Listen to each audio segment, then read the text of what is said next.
Hello, welcome to Heritage Homestead. My name is Natalie, and today I'm going to talk to you a little bit about what I do in my kitchen to keep it running consistent and with routine so I don't get overwhelmed.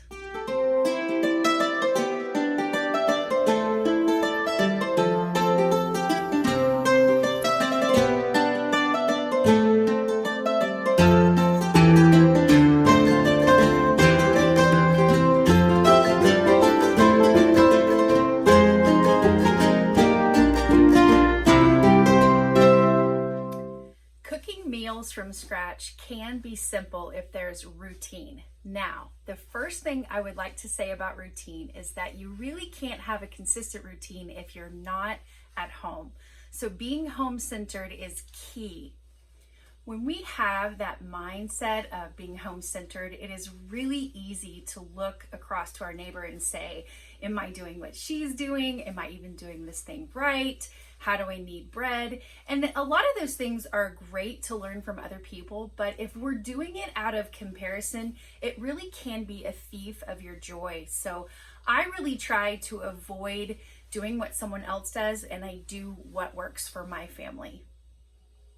The second principle that I live by is keeping my meals as simple as possible.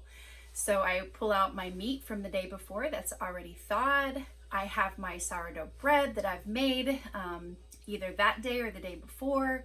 We have our chopped vegetables to add to that, maybe some ferments from the fridge like gingered carrots or kimchi or sauerkraut that I've made prior a month or two before that.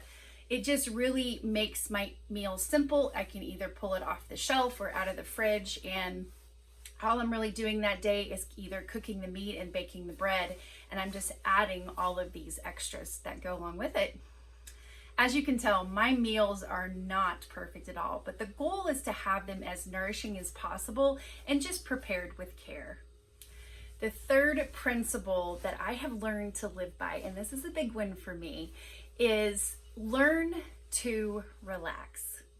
I used to plan 4 and 5 course meals all the time with these lavish desserts, and over time I have learned that the more children I had and the more responsibilities that came along with being a homemaker, a wife, a mother, I realized that I wasted a lot of mental energy and just the planning that it took each week to have all of these lovely meals was really not being a good steward of my time.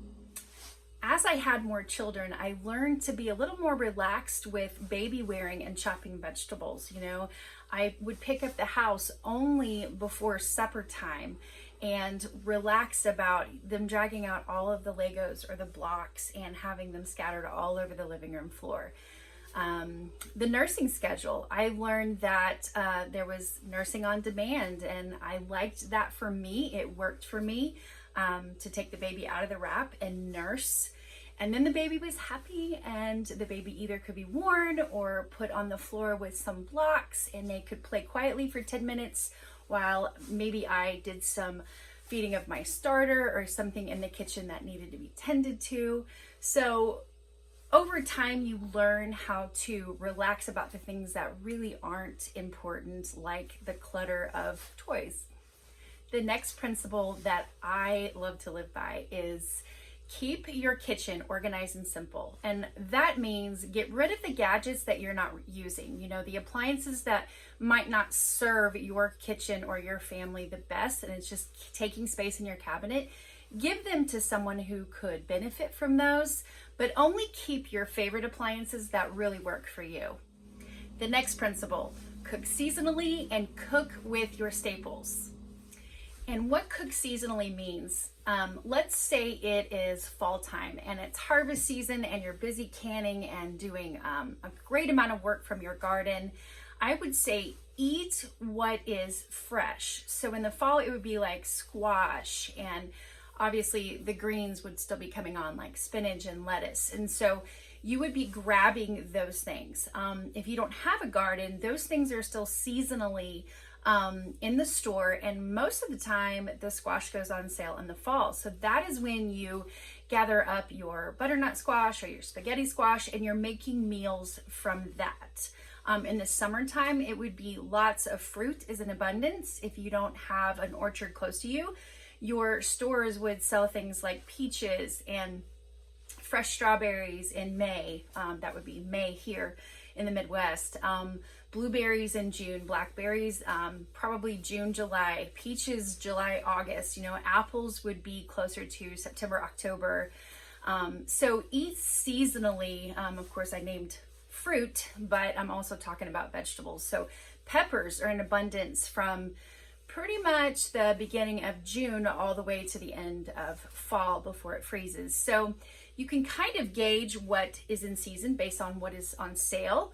But definitely through the winter, as you can see, let's grab some green beans here.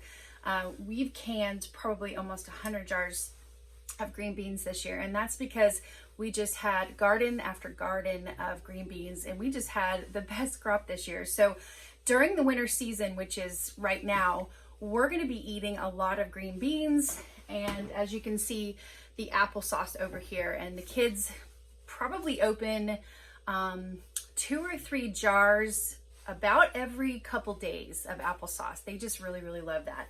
And they also love green beans. So that's kind of why we grow so much. So through the winter time, I try to eliminate all of our canned goods. And by the time spring and summer rolls around, I'm already in the mode of canning again. And that's kind of how I eat seasonally.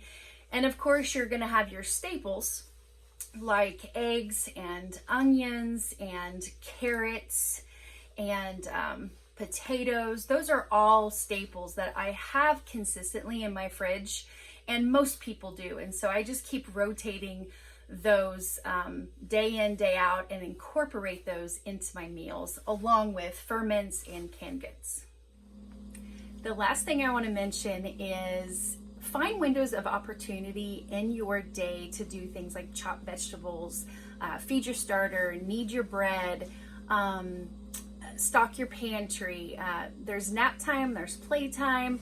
You know, you'll have a window with a crawling baby for about 5 or 10 minutes. Go feed your starter really quick. You'll have a window of opportunity if there's a nap time, at least an hour to 2, and you can make some plans to stock your pantry that day. Just little windows of opportunity that you can find and just keep your kitchen flowing.